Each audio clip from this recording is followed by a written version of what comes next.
लिखा हुआ है जी, मुझे जो दुख हुआ वो मेरे लिए भला हुआ। क्या लिखा है? मुझे जो दुख हुआ वो मेरे लिए भला ही हुआ, जिससे मैं तेरी विधियों को सीख सकूं। इसका मतलब दाऊद राजा इस बात को बताना चाहते हैं कि कुछ दुख हमारे जीवन में हमारी भलाई के लिए आते हैं। कुछ दुख हमारे जीवन में हमारे भलाई ही के लिए आते हैं, ऐसा लिखा हुआ है। मैं इस वचन को देख रहा था कल, और इसमें एक ये आयत बस मुझे मिली कल, और वो आयत इस प्रकार मिली, मुझे तो दुख हुआ वो मेरे लिए भला ही हुआ। क्योंकि मैं एक परिवार में था और वहां पर मुझे मालूम पड़ा कि वो दुख आ गया। मुझे मालूम पड़ा कि उस परिवार में दुख आ गया। मैं कह रहा परमेश्वर दुख क्यों आया, दुख क्यों आया? तो कोई दूसरे लोग बोलेंगे अरे यार इनको दुख आ गया, ये तो बड़े प्रार्थना करने वाले लोग हैं, वो तो आराधना करने वाले लोग हैं, वो तो बाइबल पढ़ने वाले लोग हैं, उनको दुख क्यों आया?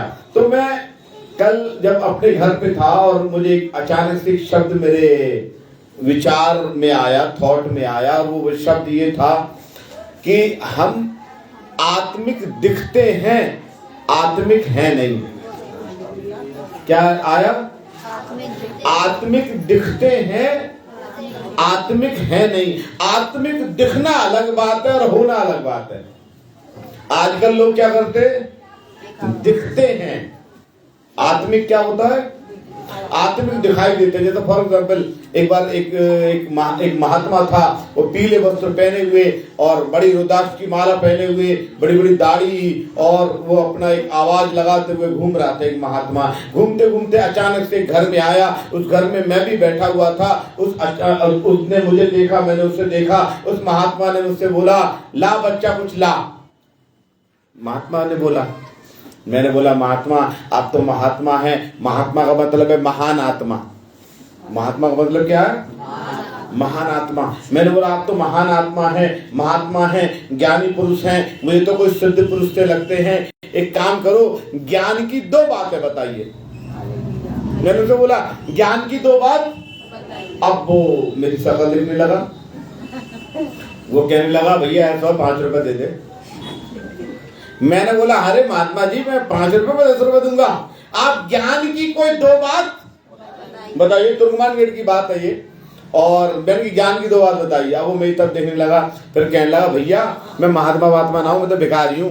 मैं उन्होंने सीधे बोला महात्मा नहीं भिखारी हूं, मैं कुछ लेने के चक्कर में आया हूं।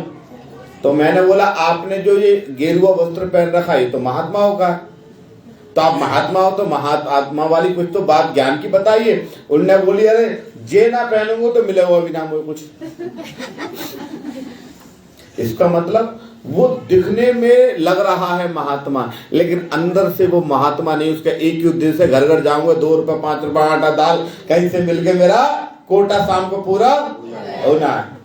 वो कोटा जो शाम को पूरा करना है वो कोटा वाला व्यक्ति है। आत्मिक होना अलग बात है और दिखना अलग बात है। आजकल लोग दिखते हैं hallelujah praise the Lord praise the Lord, बड़ा आत्मिक है, और 2 मिनट में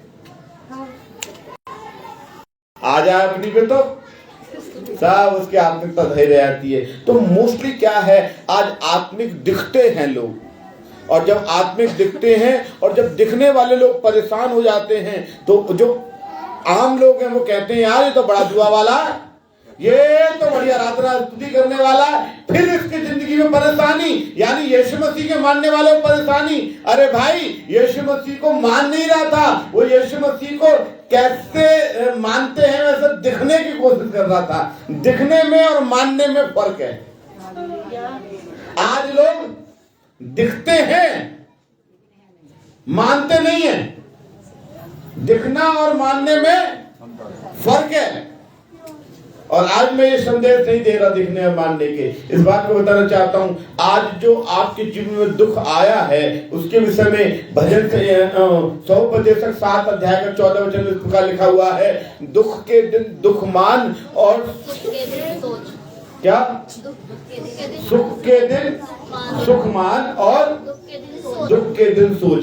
सुख के दिन तो सुख मान, जब तेरे जीवन में सुख है तो सुख के दिन सुख मान, और दुख के दिन सोच कि ये दुख आपके जीवन में आया क्यों, कहां गलती हुई है, कहां चूक हुई है, आपके जीवन में टोन कैसे बदल गया, आपके जीवन में जैसे मटका लेते हैं, मटका घड़ा जिसे कहते हैं, उसे बजा के देखते हैं कि उसकी आवाज कैसी है, कहीं चटक तो नहीं रहा है। अगर ढप ढप आवाज आएगी तो कहेंगे कहीं ना कहीं सुराग है। आपके जीवन में ढप ढप आवाज आ रही है ना, ये कहीं ना कहीं सुराग तो है, ये सुराग को ठीक नहीं कर रहे, आपकी टोन बदली हुई है, आपकी टोन बदली हुई है, इसका मतलब कहीं ना कहीं सुराग है, और इस सुराग को सही करना है। और मैं आपको बताना चाहता हूं इस साल के विषय में, 2024 साल मैंने कई प्रभु के दास लोगों से सुना और अनुभव किया, कई प्रभु के दास लोगों से सुना है और अनुभव भी किया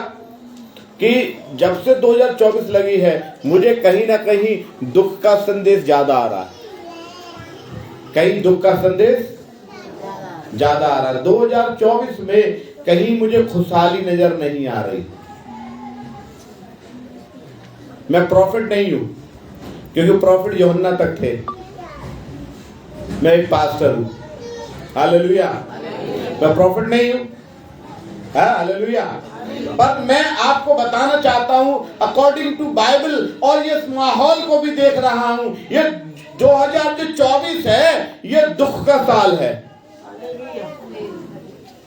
इस साल में ज्यादातर आपको दुखद घटनाएं सुनने को मिलेंगी, और मैंने इस साल के शुरुआत में ही 2-3 मैंने कल सुना एक को पैरालाइज हो गया, अभी मेरे सुनने को आया कि कहीं नौकरी का चक्कर है, कहीं कुछ चक्कर है, कहीं कुछ चक्कर है।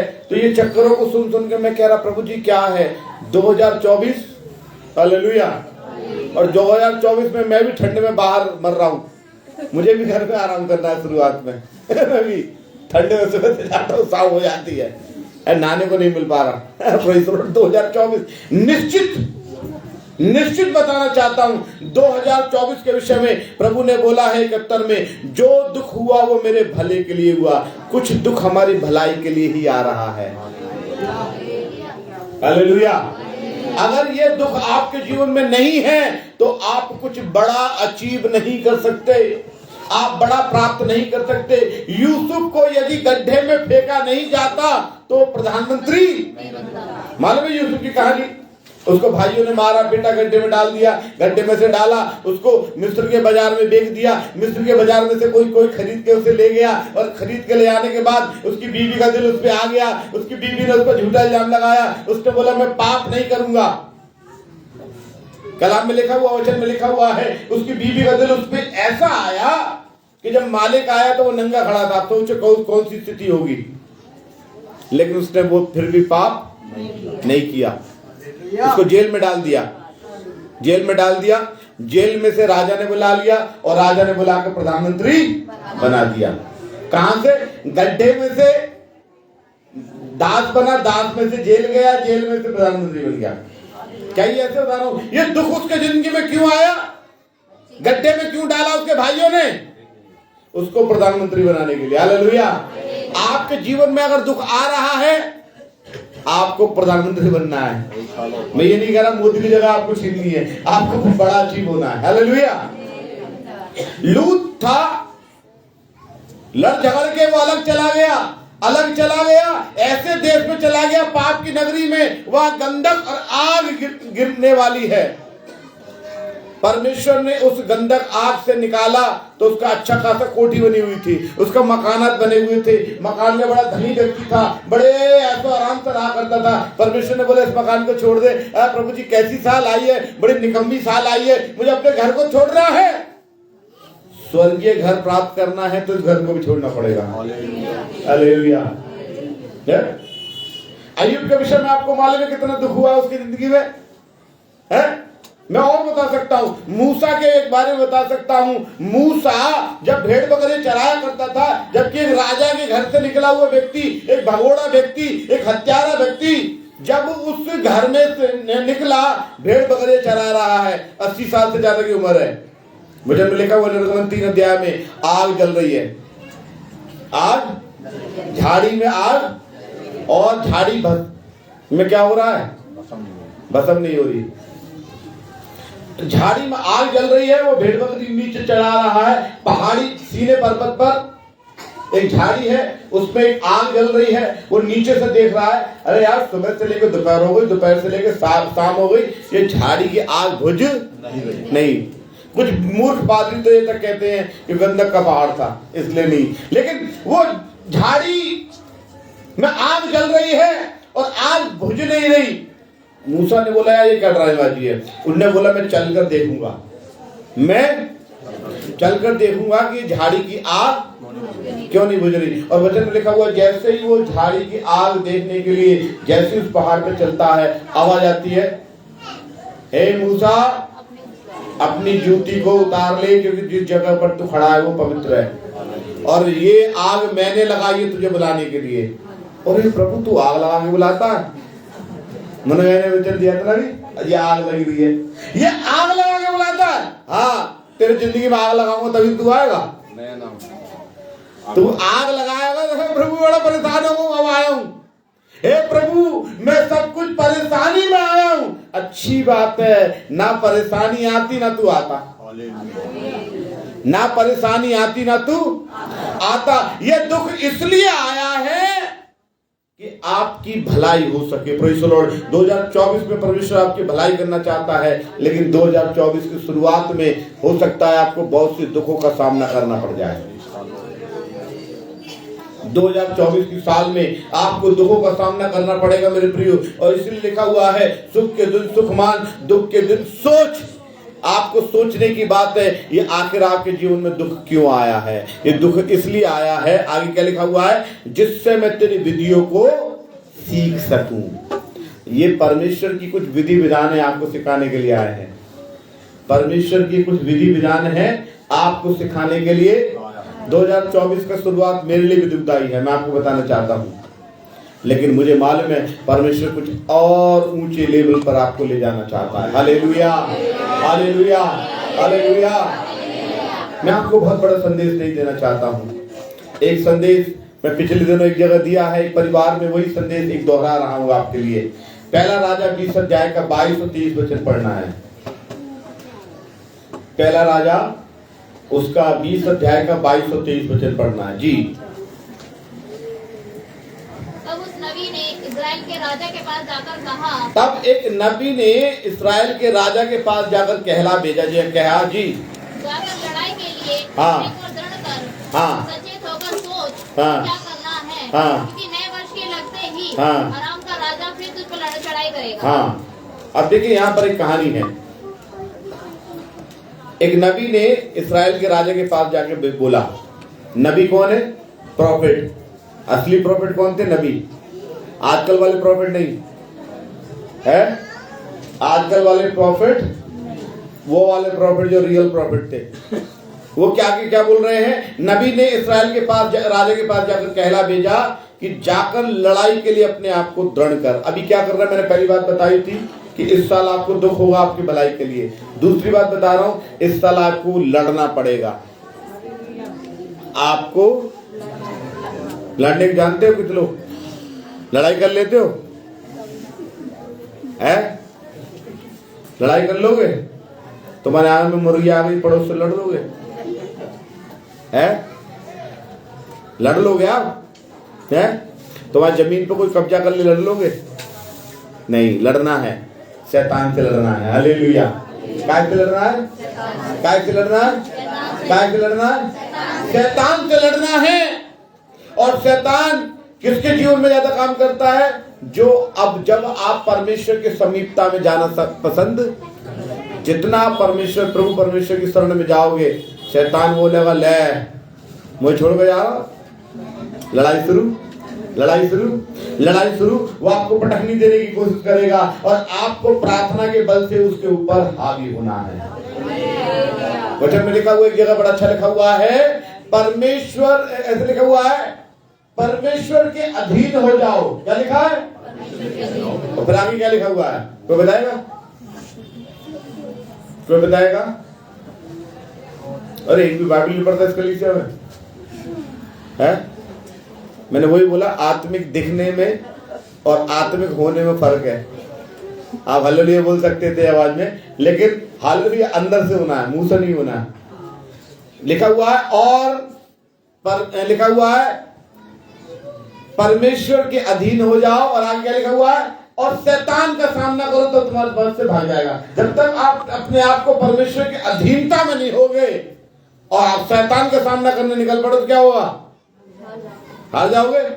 हम क्या हो रहे? परमेश्वर की अधीनता में नहीं है और किसका सामना करने जा रहे हैं? इस साल शैतान का सामना है। आपको किसके अधीनता में जाना है? किसके अधीनता में जाना है? परमेश्वर के निकट आकर उसकी अधीनता में, प्रार्थना में बैठकर जब आप अपने आप को स्ट्रॉन्ग कर लेंगे, मजबूत कर लेंगे, शैतान का सामना करने जाएंगे तो जब लिखा हुआ भाग जाएगा।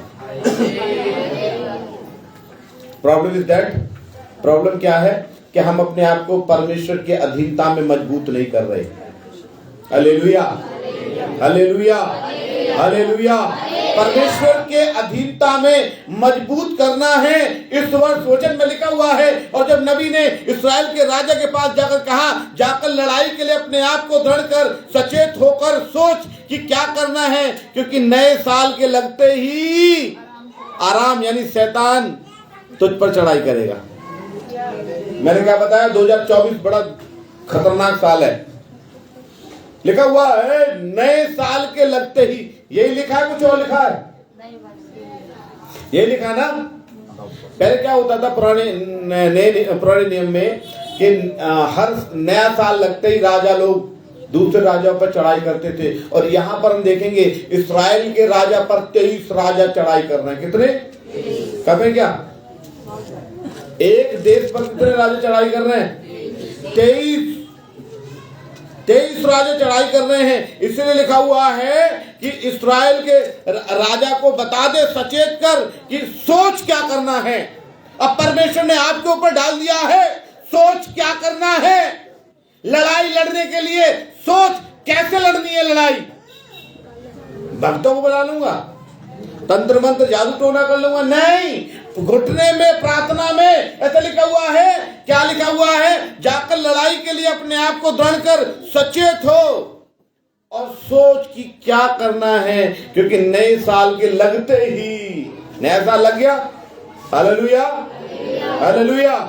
नए साल के लगते ही आराम का राजा तुझ पर चढ़ाई करेगा।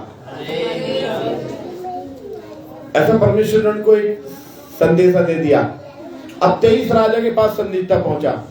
23 राजाओं के पास संदेशा क्या पहुंचा? 23 वचन पढ़े जी। तब अराम के राजा के कर्मचारियों ने उससे कहा, लोगों के देवता पहाड़ी देवता हैं, इस कारण वे हम पर प्रबल हुए। हाँ, अब देखिए इस्राएल के पास कितने सैनिक थे आपको मालूम है? 7,000। कितने? और 23 राजा लड़ने आ रहे। 23 राजाओं की सेना आ रही लड़ने। 23,000 और 7,000 में क्या अंतर है? एक राजा के पास 1000 सेना भी होगी तो 23 के पास कितनी हो गई? 23,000 हो गई, और इस्राएल के पास 7,000 है। अब आप बोलेंगे भाई साहब आपको को बता के गए? हाँ, 15 पद में लिखा हुआ है इस्राएल के पास। 15 पद पढ़ रहा है इसी का बैक में जी। तब उसने प्रदेशों के हाकिमों को सेवा को गिनती ली जी। उनमें वे 232 निकले। उनके बाद उसने सब इजरायली लोगों को गिनती की तो वह 7,000 निकले। हाँ, प्रेज़ द लॉर्ड।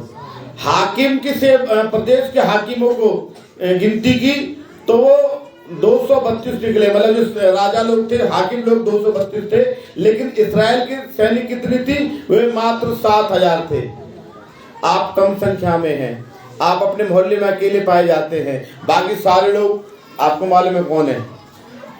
इस समय बड़ा खतरनाक समय चल रहा है, और इस साल के आरंभ में बहुत सी ऐसी बातें हो रही हैं जब आपको चिन्हित किया जा रहा है। आपको क्या किया जा रहा है? चिन्हित किया जा रहा है कि हु आर यू, आप किसके व्यक्ति हो? परमेश्वर के व्यक्ति हो? किसके व्यक्ति हो? कल हम अपने घर पे थे, कोई ढोल ताशे नगाड़े लेके मेरे दरवाजे पर आ गए, चिन्हित करने आ गए, चावल वावल लेके। हर गली में जाएंगे, हर मोहल्ले में जाएंगे और हर मोहल्ले में जाके चिन्हित करना है कि तुम किसके हो। हालेलुया। हाँ, मेरे बेटे ने आवाज दिया, पापा देखो दरवाजे पे कोई है, ढोल वोल चावल वाल पोस्टर ले घूम रहे हैं। मैंने बोला दरवाजे मत खोलना, कह देना कोई नहीं है। मैं दोपहर में खाना खा रहा था। कारण क्या है? आपको चिन्हित किया जा रहा है, आपको चिन्हित किया जाता है। आराम का राजा यानी शैतान ने ये प्रण कर लिया है कि आपको इस साल नेस्ता नाबूद कर दे। हालेलुया। आप संख्या में कम हैं, आपको क्या करना है? तब आराम के 23 वचन पढ़ जी। तब आराम के राजा के कर्मचारियों ने उससे कहा, हाँ। उन लोगों के देवता पहाड़ी देवता लिखा हुआ है इस्राएलियों पर हमला तो हो रहा है। 23 राजा कर तो रहे 7,000 लोगों पर, लेकिन वो 23 राजा डरे हुए भी हैं। 23 राजा डरे हुए हैं। डरे हुए क्यों हैं? वो कह रहे हैं उनका जो परमेश्वर है, उनका देवता है, वो पहाड़ का देवता है, पहाड़ी देवता है। अब पहाड़ी देवता का मतलब ये नहीं कि चलो पहाड़ों पे चल रहे हैं, वो वाला देवता नहीं। पहाड़ का मतलब है ऊंचे पर विराजमान। भजन संहिता 121 का 1 में लिखा हुआ है, दाऊद राजा कहते हैं, गाना भी है ना, पर्वतों को देखूंगा मैं, कौन है मददगार मेरा। पर्वतों को देखूंगा, वो पहाड़ का देवता यीशु मसीह। मत्ती 5 का 1 पढ़े कोई व्यक्ति निर्गमन 24 का 12 निकाले जी। मत्ती 5 का 1 पढ़ना कोई। वह उस भीड़ को देखकर पहाड़, वचन में लिखा हुआ है यीशु मसीह भीड़ को देखकर पहाड़ पर चल गया। अब भीड़ को देखकर अरे भाई साहब तो खुश हो जाते, अरे मेरी चर्च में बड़ी भीड़ आई है। 10 लाख की भीड़, 5 लाख की, 1,000 की, 2,000 की। यीशु मसीह के पास भी बड़ी भीड़ आई थी। यीशु मसीह ने भीड़, भागो भाई। भीड़ को देखकर यीशु मसीह भाग गए। यीशु मसीह पहाड़ पर क्यों चढ़ गए? भीड़ को देखकर यीशु मसीह कहां चढ़ गए? पहाड़ पर क्यों चढ़ गए? उनने बोला जो परमेश्वर के साथ पहाड़ पर चढ़ेगा वही उसके लोग होंगे। भीड़ परमेश्वर की कलीसिया नहीं है। हालेलुया। भीड़ परमेश्वर की कलीसिया नहीं है। इस बात को याद रखना। कई लोग सोचते हैं अरे भाई साहब वहां बहुत भीड़ थी, वो हम चर्च में गए थे, बड़े बड़े स्क्रीन लग रहे थे, पास्टर को देख नहीं पा रहे थे, अरे वो बहुत भीड़ थी। यीशु मसीह तो भीड़ को देख के भाग गए। क्या लिखा वो पढ़े? मत्ती 5। तो वो भीड़ पहाड़ पर, प्रेज़ द लॉर्ड, हालेलुया। लिखा हुआ है यीशु मसीह ने भीड़ को देखकर पहाड़ पर चढ़ गया और जब बैठ गया तो उसके चेले उसके पास आए। मालूम है यीशु मसीह ऊंचे पहाड़ी देवता है, पहाड़ पर चढ़ के बैठ गया वो। लेकिन कौन वहां पर पहुंचेगा? उसके चेले। कठिनाई में कौन जाएगा यीशु मसीह के पास? कठिनाई में कौन जाएगा? ये दुख हुआ मेरे लिए भला हुआ क्योंकि मैं यीशु मसीह के पास कठिनाई में चढ़ूंगा। आपको मालूम है पहाड़ पर बहुत से लोग ने चढ़ा होगा। एक बार अगर आप मसूरी में एक जगह कैंपटी फॉल है, नहीं कैंपटी फॉल नहीं, वो लाल टिप्पा की जगह ना मसूरी में, हसन भाई, वहां पर जाते हो तो बड़ी ऊंची चढ़ाई है। अभी पिछली बार में गया तो मैंने बोला मैं लाल टिप्पा जाना चाहता हूँ। एक पादी साहब से मैंने बोला, भाई साहब ने बोला आप मेरी मोटरसाइकिल ले जाइए चढ़ने के लिए। मैंने बोला यूं चढ़ाई है भाई साहब, अगर आगे कोई खड़ा हुआ है मैं ब्रेक भी नहीं पाऊंगा, गाड़ी पीछे आएगी। मैंने बोला मैं नहीं जा रहा है। कई जगह है ऐसा, नैनीताल में जाएंगे इतनी पहाड़ी की जगह, ऐसा खड़ा हुआ पहाड़ है, वहां लोग चढ़ नहीं पा रहे क्योंकि कठिनाई है, घुटने दर्द हो जाएगा। पहाड़ी का मतलब है आपको कठिनाई के साथ परमेश्वर के पास जाना है 2024 में। पहले आराम से प्रभु ने हमारे जीवन में बड़ा चंगाई किया है, हमारी पथरी चली गई, हमारा मिर्गी का दौरा चला गया, हमारी किडनी की परेशानी चली गई। इस बार कुछ नहीं जाएगा, मेहनत कर। इस बार तुझे ज्यादा प्रार्थना करने की जरूरत है। और बड़ा हरा हरा काट लिया तूने, चंगाई चंगाई चंगाई चंगाई चंगाई चंगाई चंगाई चंगाई, बहुत चंगाई कर ली। अभी तुझे 2024 में तुझे अपने विश्वास की परीक्षा को लड़ना है। हालेलुया। आपको मालूम है 2024 से शुरुआत में आप देख लीजिए, आपके गली में, आपके मोहल्ले में, आपके इधर उधर बहुत सी ऐसी चीजें हो रही हैं, होने वाली है, जो आपका विश्वास डगमगा जाए। दो लोग आपके कॉलर पकड़ के बोलेंगे बड़ा विश्वासी है, आपको बोलना है प्रभु मैं पहाड़ पे चढ़ूंगा, मैं कठिनाई के साथ प्रभु के साथ रहूंगा, मैं कठिनाई में प्रभु के साथ रहूंगा। कितने लोग इस साल 2024 में कठिनाई के साथ परमेश्वर के साथ रहेंगे? कठिनाई आ जाए, परेशानी आ जाए, दुख आ जाए, आप तक कॉलर पकड़ के आपको थप्पड़ लगाए जाए, आप बोले मैं प्रभु यीशु के साथ पहाड़ पे चढ़ूंगा, क्योंकि भीड़ तो भाग गई, भीड़ भाग गई। यीशु मसीह भीड़ को देखकर पहाड़ पे चढ़ गया, और जब पहाड़ पे चढ़ गया तो उसके चाहने वाले उसके पास आए। अगर आप उसके चाहने वाले होंगे ना, 2024 में भी उसके पास बैठे रहोगे। चाहने वाले नहीं होगे, जनवरी के बाद घटना शुरू हो जाओगे, कम होना शुरू हो जाओगे। Hallelujah, hallelujah. आगे बढ़ेंगे, निर्गमन 24 का 12 है जी। निर्गमन 24 का 12 जी। यहोवा ने मूसा से कहा मेरे पास चढ़ा। यहोवा ने मूसा से कहा भाई पहाड़ पर क्या कर, पहाड़ पर बार बार प्रभु चढ़ा रहा है। पहाड़ का मतलब है एक पहाड़ एकांत को दर्शाता है। एकांत में आपको ज्यादा से ज्यादा इस साल प्रार्थना करनी है। आप 1 घंटा करते थे 2 घंटा करना शुरू कर दो, 2 घंटा करते थे 4 घंटा करना शुरू कर दो, 4 घंटा करते थे 8 घंटा करना शुरू कर दो। आपको ज्यादा प्रार्थना करना है इस साल। हालेलुया, समझ में आ रहा है? आपका दुख, आपकी बीमारी, आपकी प्रार्थना हल करेगी। कोई पास्टर आपको चंगाई नहीं दे सकता, लिख लो। आपका प्रार्थना का जीवन ही तय करेगा कि आपके लिए भलाई है या नहीं है। ये दुख हुआ मेरे लिए भला ही हुआ कि मैं तेरी विधियों को सीख सकूं। परमेश्वर इस 2024 में आपको विधियां सिखाना चाहता है। आपको क्या सिखाना चाहता है? विधि।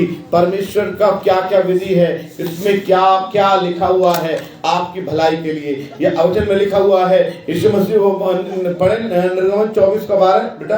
यहोवा ने मूसा से कहा, यहोवा ने मूसा से कहा पहाड़ पर मेरे पास चला, हाँ यही रहे, और मैं तुझसे पत्थर की पट्टियां और अपनी लिखी हुई व्यवस्था। लिखा हुआ है पहाड़ पर चढ़ा और वहीं रहे। इसका मतलब इस साल आपको प्रार्थना का जीवन बिताना है, वही रहना है पहाड़ पर यीशु के पास। हालेलुया। क्या लिखा हुआ था? अभी हमने पढ़ा कि लिखा हुआ है और व्यवस्था और आज्ञा दूंगा। पहाड़ पर क्या देगा वो आपको? व्यवस्था भी देगा, और इसलिए लिखा हुआ है आराम का राजा नए साल लगते ही तुझ पर चढ़ाई करेगा। तब आराम के राजा कर्मचारी ने उससे कहा उन लोगों का देवता पहाड़ का देवता है, इस कारण हम उन पर प्रबल। तो मालूम है शैतान के लोग क्या कहेंगे, सैतानिक लोग क्या कहेंगे? यार हमने तो बड़ा 24 में उनको भगाने की कोशिश की, डराने की कोशिश की, लेकिन वो तो अपने परमेश्वर के पास ऐसे बैठे रहते हैं कि बीमारी तो उन पर कोई प्रबल ना हो रही, तंगहाली उन पर प्रबल नहीं हो रही है? उनके जीवन में कितना कष्ट हो जाए तब भी हालेलुया बोल रहे हैं, तब भी यीशु मसीह का नाम जप रहे हैं। इसका मतलब कि उनका परमेश्वर बड़ा शक्तिशाली परमेश्वर है कि आराम का राजा यानी शैतान उन पर प्रबल नहीं हो रहा। आपको अपने जीवन में किसी भी शैतान की सामर्थ को प्रबल होने, प्रार्थना में ज्यादा से ज्यादा समय बिताइए। इसका मतलब ये है अगर आप प्रार्थना में समय नहीं बिता रहे तो इसका मतलब है 2024 के लिए मैं एक भविष्यवाणी में बता रहा हूँ, शुरुआत से आपको बहुत प्रॉब्लम होगी, बहुत सी आपको समस्या को सामना करना पड़ेगा, लेकिन आपको क्या करना पड़ेगा? हालेलुया। एक वचन पढ़कर हम समाप्त करेंगे। इफिसियों उसका 6 अध्याय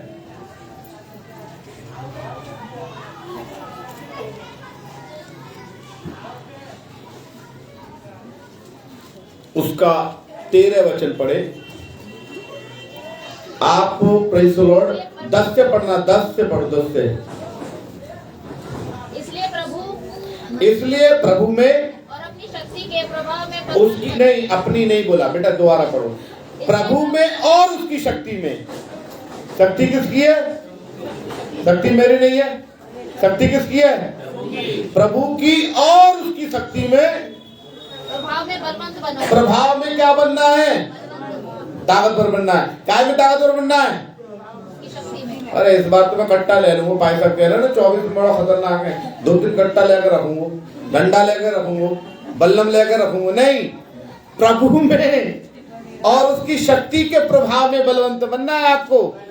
बॉडीगार्ड लेकर नहीं घूमना है। और आगे परमेश्वर के सारे हथियार बांध लो, हाँ। कि तुम शैतान की युक्तियों के सामने खड़े रह सको। हाँ, क्योंकि हमारा ये मल युद्ध लहू मांस से नहीं, किसी इंसान से हमारी लड़ाई नहीं है। आप सोचेंगे इंसान से लड़ाई नहीं है, इंसान तो सब हमारे भाई बहन है। आगे बढ़े।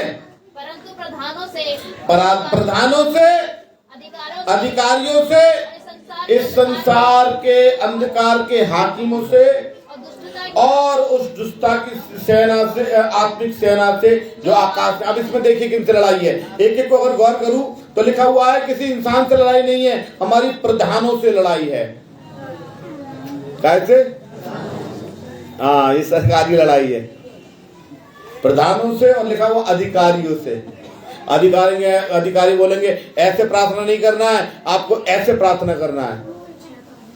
आपको अपना रजिस्ट्रेशन होना है, आपको लाइसेंस होना है, आपको ये होना है, आपको वो होना है। ठीक है साहब, आप बोलोगे प्रार्थना करने के लिए लाइसेंस होना है, मैं तो अपने घर में पाल साहब को बुला के प्रार्थना कर लूंगा। है?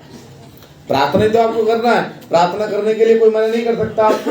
हो सकता है ज्यादा झुंड इकट्ठा करने के लिए मना कर दे। अधिकारी से लड़ाई है साहब। अधिकारी कौन कौन से नए फरमान 2024 में ले आए अभी पता नहीं है। आफ्टर इलेक्शन कौन कौन से फरमान आ जाए आपको पता नहीं है। अभी कौन कौन से फरमान चल रहे हैं कुछ पता नहीं है, है? लिखा हुआ अधिकारियों से और इस संसार के अंधकार के हाकिमों से। दूसरी चीज है प्रधानों से, अधिकारियों से और शैतान से। अंधकार के हाकिम कौन है? शैतान तो है। और लिखा हुआ है और आत्मिक सेना से जो आसमान में है, आकाश में है। इस आकाश में क्या है? तंत्र विद्या, भूत विद्या। भूत विद्या से भी लड़ाई। कितनी लड़ाइयां एक। अब तुम किन किन से लड़ोगे? सरकार से लड़ लोगे, भूत प्रेतन से लड़ लोगे, किन किन से लड़ोगे भाई? और उसके लिए क्या करना पड़ेगा आपको? आगे बढ़े।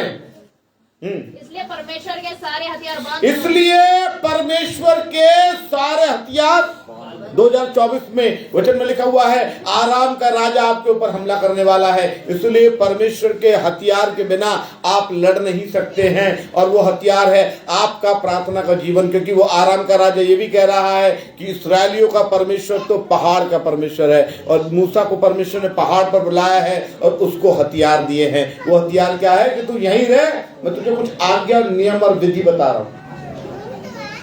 परमेश्वर आपको विधि बताएगा कैसे लड़ना है, कैसे इस माहौल में आगे सरवाइव करना है। आपको प्रार्थना में जीवन बिताना पड़ेगा, भीड़ में नहीं, अकेले के प्रार्थना का जीवन बिताना पड़ेगा। हालेलुया।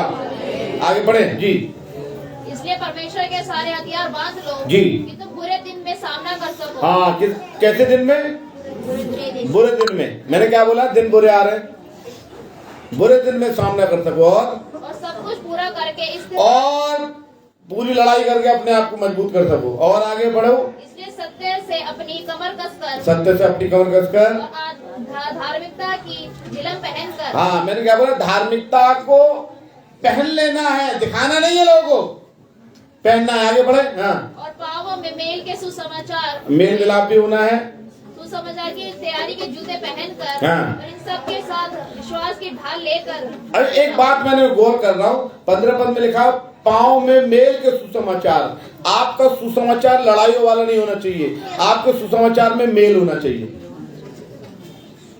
2024 में बताना चाहता हूँ हमारा परमेश्वर, तेरा परमेश्वर कितना नीचा है, हमारा परमेश्वर। नहीं नहीं नहीं, मेल की बात करो।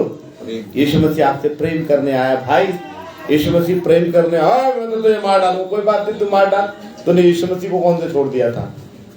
है?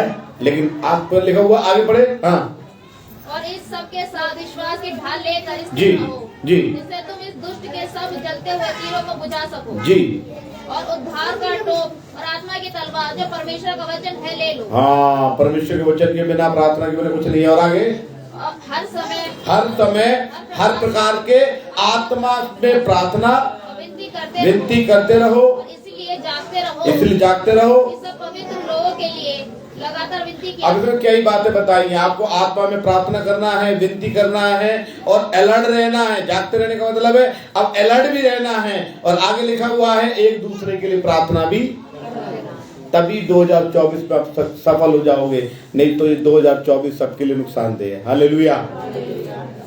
आप समझ में आया वचन के लिए? हालेलुया। विश्वास करता हूँ ये वचन आपको समझ में आया है। आइए हम विश्वास के साथ पहाड़ के परमेश्वर, यानी पहाड़ के मतलब है एकांत में 2024 में परमेश्वर से बोले हम पहाड़ में ज्यादा से ज्यादा समय बिताएंगे ताकि तुझसे आशीर्वादों को प्राप्त कर सके। आइए प्रार्थना में चले। धन्यवाद स्वामी। Praise the Lord. हालेलुया।